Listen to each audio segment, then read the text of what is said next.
Kali ini kita belajar bab 3, Sistem Hukum dan Peradilan di Indonesia, dengan subtopik A, Sistem Hukum di Indonesia.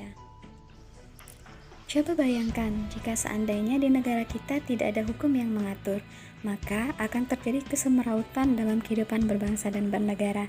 Sebagai contoh, tidak adanya peraturan lalu lintas, maka akan banyak pengendara-pengendara motor yang melanggar lalu lintas.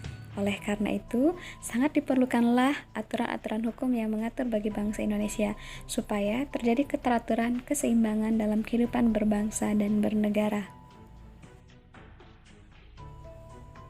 Dari uraian tersebut, dapat diambil kesimpulan bahwa hukum itu merupakan aturan tata tertib dan kaidah hukum.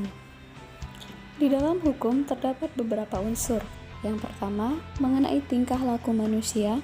Yang kedua, ditetapkan oleh badan resmi. Yang ketiga, bersifat memaksa. Dan yang keempat, bersifat tegas. Kita akan bahas satu persatu. Yang pertama, mengenai tingkah laku manusia dalam bermasyarakat. Hukum mengatur bagaimana seharusnya manusia bertingkah laku dalam kehidupan masyarakat. Contohnya, mencuri, mematuhi tata tertib peraturan, atau hal-hal lain yang berkaitan dengan hubungan sesama manusia. Yang kedua, ditetapkan oleh badan resmi. Badan resmi di sini yang dimaksud adalah pemerintah atau pihak yang berwenang.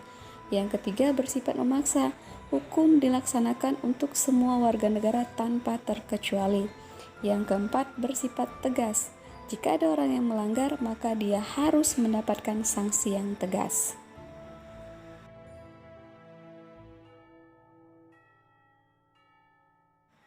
Hukum secara umum yaitu seperangkat aturan yang mengatur tentang tingkah laku manusia dalam kehidupan bermasyarakat, berbangsa, serta bernegara. Adapun beberapa tujuan hukum, yang pertama, dapat mencegah perilaku sewenang-wenang manusia atau warga negara dengan warga negara yang lainnya atau dengan manusia-manusia yang lainnya. Hukum menciptakan suasana damai dan tentram. Hukum juga bertujuan untuk memberikan kepastian hukum bagi setiap orang. Dan yang keempat, hukum bertujuan untuk melindungi kepentingan-kepentingan masyarakat. Adapun beberapa penggolongan hukum berdasarkan sumbernya, tempat berlakunya, berdasarkan kekuatan berlaku dan sifatnya, berdasarkan wujud, berdasarkan waktu berlakunya, berdasarkan isinya, berdasarkan bentuk, cara mempertahankan, serta berdasarkan luas berlakunya hukum. Sekarang mari kita lihat satu persatu. Berdasarkan sumbernya terbagi menjadi 5. Ini artinya adalah hukum, sumber-sumber hukum. Yang pertama, undang-undang, traktat, perjanjian internasional, jurisprudensi, kebiasaan-kebiasaan seperti adat istiadat, dan doktrin. Berdasarkan isinya, hukum dibagi menjadi 2. Yang pertama hukum privat, yang kedua hukum publik. Hukum privat adalah hukum yang mengatur kepentingan antar warga negara. Antar warga negara, artinya hanya sesama warga negara saja. Hukum publik, hukum yang mengatur kepentingan publik atau kepentingan umum. Hukum berdasarkan bentuknya, ada 2. Hukum tertulis dan hukum tidak tertulis. Hukum tertulis merupakan peraturan yang dapat kita lihat, kita rasakan, serta kita ketahui. Contohnya, Undang-Undang Dasar, Undang-Undang, dan lain sebagainya. Seperti yang sudah dicantumkan di awal, berdasarkan sumber-sumbernya, salah satunya tadi ada undang-undang, ada traktat. Itu merupakan salah satu contoh dari hukum tertulis. Undang-Undang Dasar, Undang-Undang, peraturan pemerintah, perpres, dan lain sebagainya.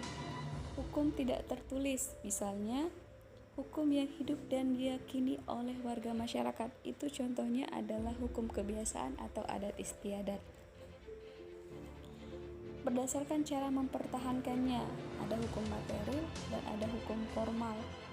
Hukum material adalah hukum yang mengatur hubungan antar anggota masyarakat, sesama anggota masyarakat. Hukum formal, hukum yang mengatur tentang tata cara melaksanakan serta mempertahankan hukum material tersebut. Berdasarkan waktu berlakunya, ada ius constitutum dan ada ius constituendum. Ius constitutum adalah hukum yang sedang berlaku saat ini atau yang sering kita dengar disebut juga dengan hukum positif pada suatu tempat dan waktu tertentu.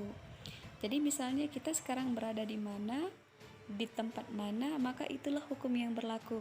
Contohnya, kita sekarang berada di Indonesia pada saat sekarang, maka hukum yang berlaku sekarang dan hukum yang berlaku di tempat itu.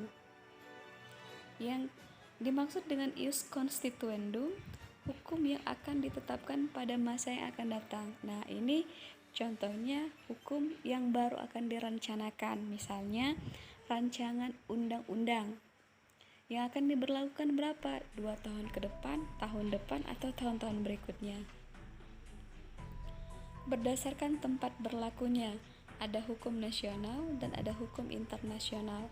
Hukum yang dibuat oleh negara tertentu dan hanya berlaku dalam batas-batas wilayah tertentu, itu hukum nasional. Contohnya, hukum-hukum yang berlaku di negara Indonesia. Kita sekarang berada di Indonesia, berarti hukum yang berlaku adalah hukum nasional Indonesia. Kalau kita berada di luar, ya hukumnya hukum internasional.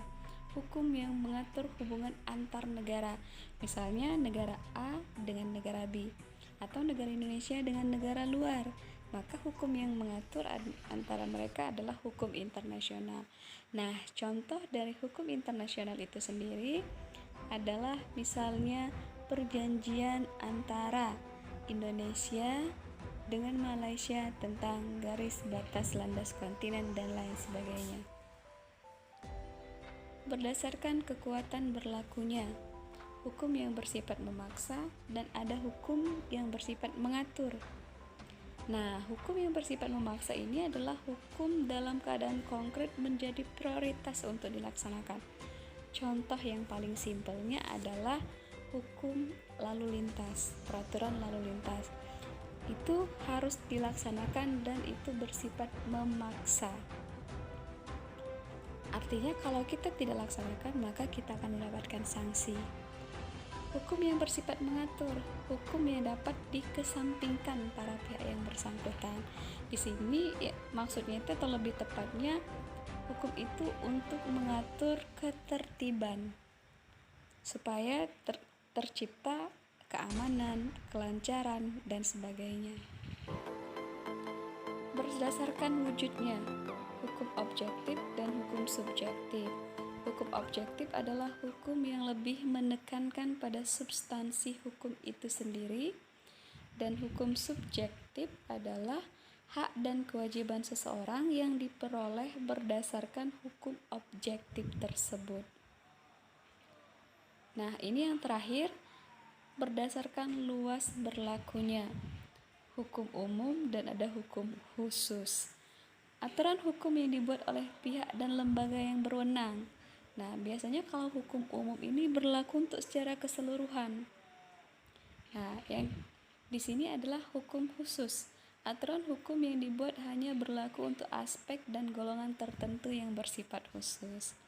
Contoh sederhananya ya, hukum umum itu misalnya undang-undang yang berlaku untuk semua warga negara Indonesia tanpa terkecuali apapun pekerjaannya dan apapun jabatannya.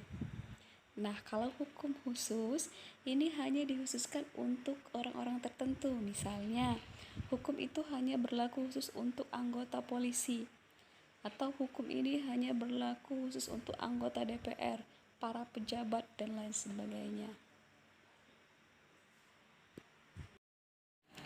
Baiklah, sekarang kita latihan ya anak-anak. Tugas kalian adalah temukan kata-kata konsep yang berkaitan dengan penggolongan hukum pada kotak huruf di bawah ini, tulis di buku catatan. Serta temukanlah kata-kata konsep yang kalian temukan serta carilah contohnya seperti yang ada di tabel. Silakan kerjakan di buku catatan masing-masing. Sekian pelajaran kita hari ini. Mudah-mudahan kita semua mendapatkan ilmu yang bermanfaat. Terima kasih. Wassalamualaikum warahmatullahi wabarakatuh.